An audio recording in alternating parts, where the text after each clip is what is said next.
voice of the deep. Part 1. Despair and Fateful Choice. Yannis coughed as though his lungs, soaked with salt water through half a century at sea, were now attempting to expel the last remnants of his soul. A week of fever and sickness had drained the final juices from his weathered body, leaving him weak and infirm. His head throbbed, his vision blurred, yet his thoughts remained sharp as a fishing hook. The icebox was empty. The last crust of bread had vanished yesterday, and hunger constricted his throat like a noose. His meager savings had nearly run dry. He rose from his cot, groaning as pain shot through his ancient bones. Beyond the window of his hovel, clinging to the cliff face like a barnacle, the sky was already darkening with malevolent intent. The air carried the scent of an approaching storm, that sharp, briny essence that bore within it the premonition of calamity. Yannis knew this smell, as ancient mariners knew the stars.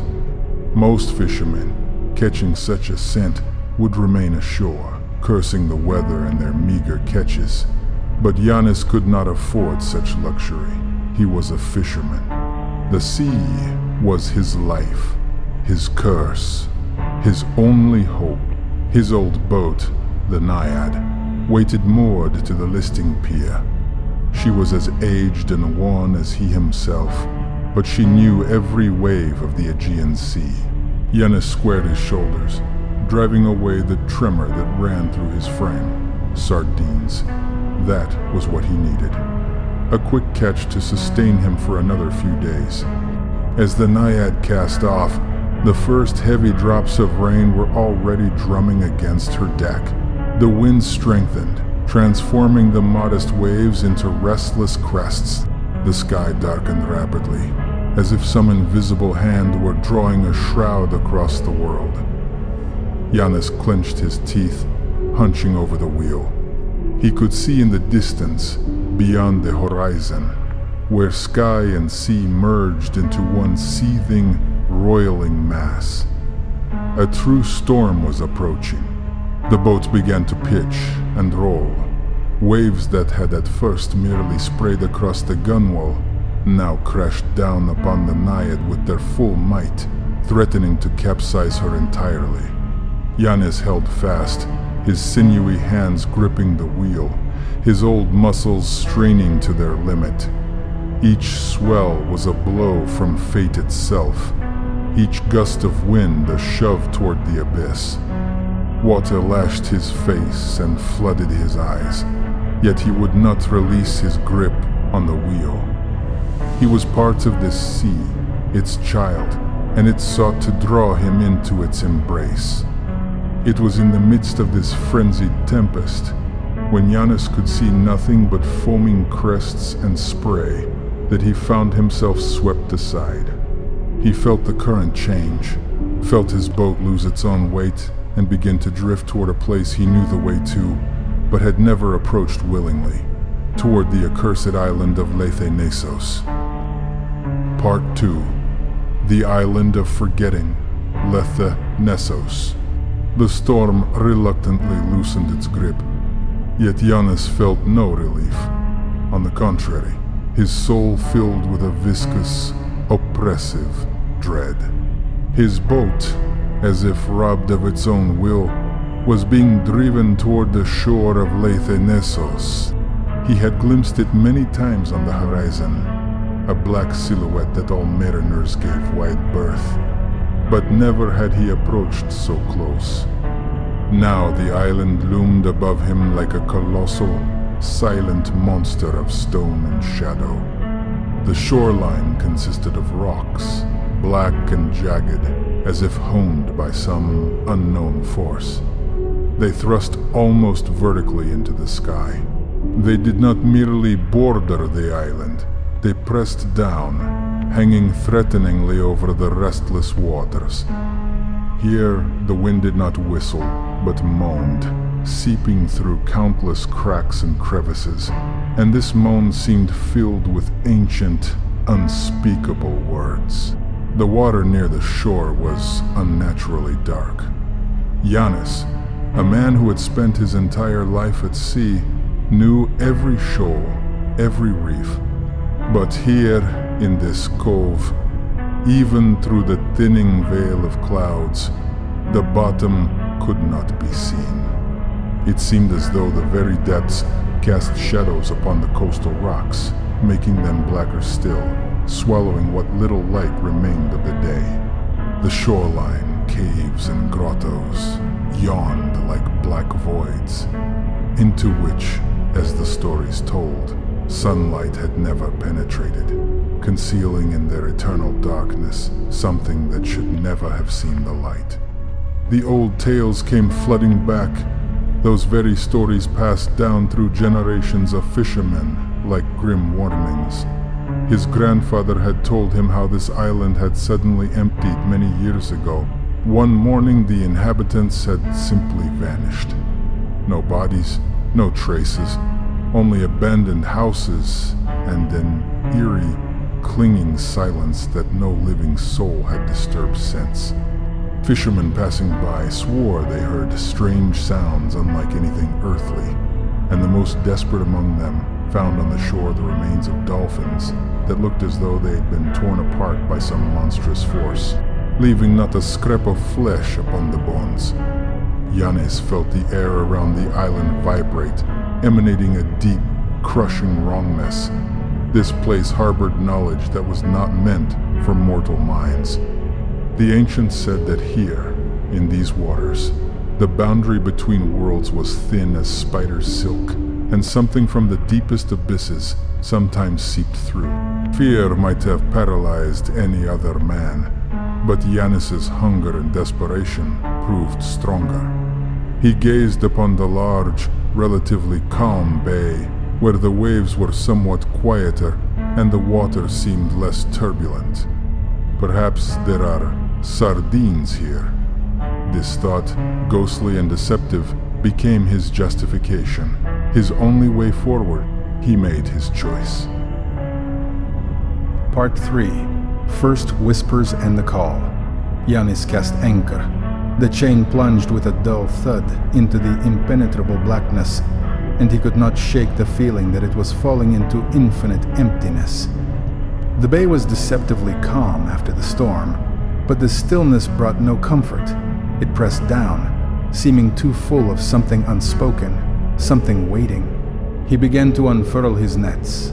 His hands moved with practiced efficiency, but his mind remained tense, listening to every rustle. And then he heard them. At first, it was merely a barely perceptible echo, as if the wind itself, sliding across the sharp rocks, whispered something at the edge of hearing. Distant, indistinct sounds, woven together with the crash of waves against the forbidding shore and the low rumble of breakers shattering in unseen grottos. Yannis frowned and shook his head. Age, exhaustion, fever, surely this was merely a trick of imagination. But the sounds did not fade. They grew clearer, taking shape, as if invisible threads were weaving themselves into a sinister pattern. These were voices, a multitude of voices. Singing or whispering, they emanated from everywhere, from the depths of the water, from the dark recesses of caves, seemingly even from the very salt-soaked air itself. The singing was unnaturally beautiful, hypnotic, piercing to the bone, yet within it lay a barely detectable, deeply disturbing falseness, a dissonance in perfect melody that made the very soul shudder. Yannis felt cold penetrating his bones, a cold that had nothing to do with wind or seawater. He tried to focus on his nets, on the routine of fishing, to drown out these sounds, but they penetrated his mind, enveloping his consciousness like fog. The voices grew louder, clearer. They began to speak words in his language, but with an alien, distorted accent, as if the tongue were new to them, or perhaps they spoke it with something other than human vocal cords. "Come to us," whispered the chorus. "Join us," echoed a lonely, piercing sound. "Know the truth. The echo reverberated from the rocks. The deep awaits. Yannis' thoughts began to scatter. Panic slowly but surely crept through his core. He tried to pull his hands away from the wet nets, but suddenly felt the tackle grow taut. Not simply from the weight of a catch. This was something else. Something powerful, dragging him downward.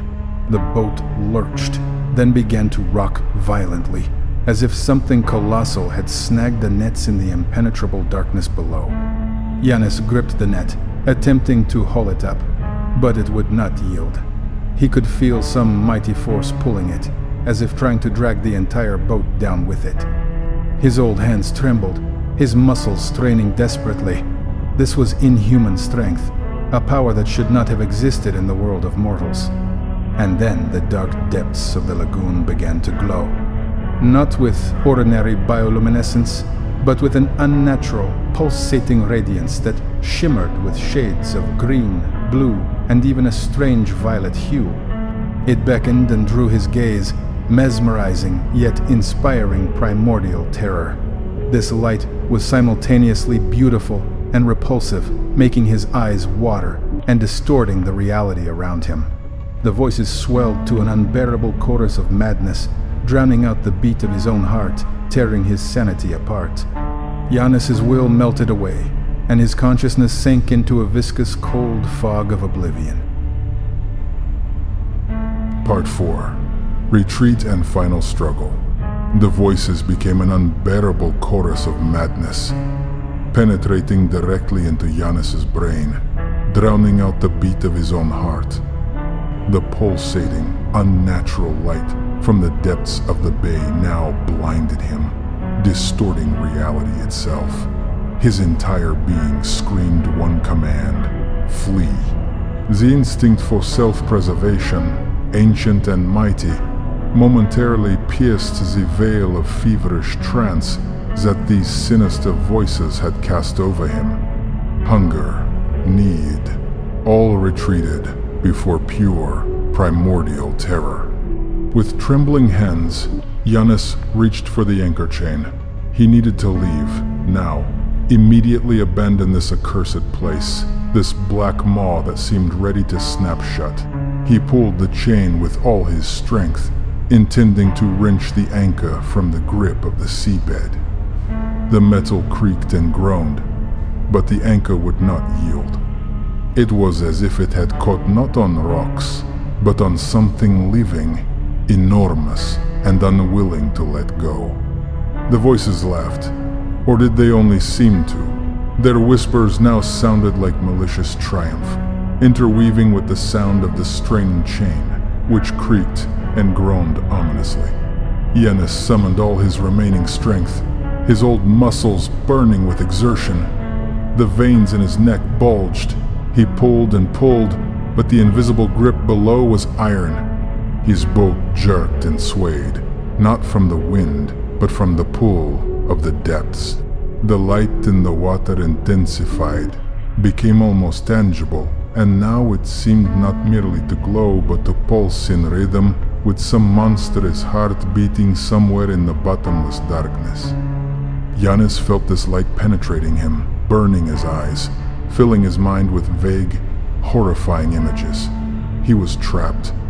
Suddenly the chain jerked sharply and snapped with a dry, sharp sound. Yannis staggered back, nearly falling. The boat was instantly freed from the anchor, but not from the island. The voices, as if sensing his weakness, crashed down upon him with renewed force, becoming a single, unbearable, maddening howl that no longer beckoned but commanded. He tried to start the engine, but his hands would not obey. Panic mingled with madness. He saw his nets submerged in the glowing abyss. Sardines, food. And then he realized he could not abandon them. This was not merely a fisherman's stubbornness. This was a twisted, imposed madness that forced him to cling to his last connection with the normal world, even if that connection led to his doom. He began frantically hauling in the nets. This was no longer a struggle for a catch, but desperate resistance. Every movement required inhuman effort, as if he were pulling not a net but Leviathan itself. He felt something powerful, pulling it back, with the same relentless force that had held the anchor. A disgusting emanation covered the ropes, a slippery, unnatural substance, and a faint but cloying, nauseating smell appeared in the air, mingled with sea salt. The voices became his only reality, drowning out the sound of wind and waves, filling every corner of his consciousness. He saw only the pulsating light beneath the water, felt the pull, and heard that ghastly, calling chorus. He knew he had lost. His consciousness was fogged when he heard the nets tear with a deafening, rending sound. But instead of freedom, Yannis felt an invisible force finally dragging him into the pulsating, luminous abyss. He was already being pulled into the seething, glowing darkness that closed over him. The last thing he saw was the radiance of the depths, which had now become not merely light but a gateway to oblivion, a promise of truth that no mortal mind could comprehend. Part 5. The Trail of Horror. A misty morning enveloped the coastline like a ghostly veil. The sun, barely penetrating the dense shroud, cast pale, hesitant reflections upon the gray sand. Few ever visited such a desolate stretch of beach, save for the occasional local who knew of its solitude. A young woman named Elena walked carefully across the wet sand, holding her small son Nikos by the hand. The boy, enchanted by the gentle sound of the waves, gathered bright shells, his laughter the only sound disturbing the morning's peace. Suddenly, Nikos stopped. He released his mother's hand and pointed with his small finger toward the surf. "Mama, look!" Elena followed his gaze, cast up by the tide. Listing but still recognizable, a fishing boat lay upon the sand. It appeared heavily battered by the storm, its hull scraped, its tackle tangled. But something about it was deeply wrong, something that made Elena feel cold creeping up her spine. She approached closer, instinctively pulling her son behind her. The boat was empty. Not a living soul, not a trace of human presence, except everywhere, on the seats, on the bottom, along the gunwale, lay the torn remains of fishing gear. They had not been simply broken.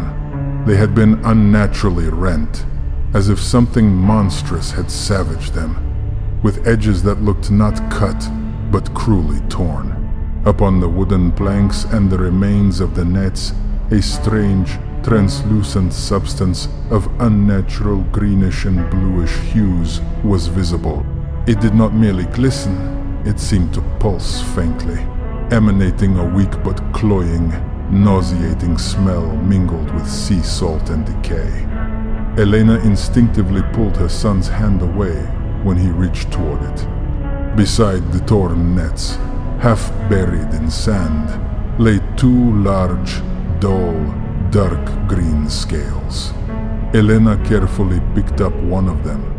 It was incredibly hard and heavy, like polished stone, yet unnaturally cold to the touch, as if freshly drawn from the very abyss.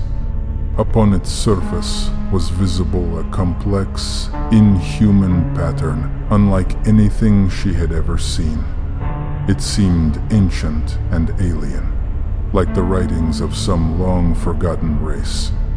The entire scene, the empty boat, the mutilated tackle, this ghastly substance, and the strange scales screamed of something inexplicable, of evil that had risen from the depths. Elena did not understand the full scope of what had occurred, but her heart constricted with primordial, irrational terror. This was not merely a shipwreck. This was evidence of an encounter with something that should not exist in the world of men. Quickly, almost running, she led her son away from the boat, gripping his small hand tightly. The boat remained lying on the shore, and with it, the unsolved mystery.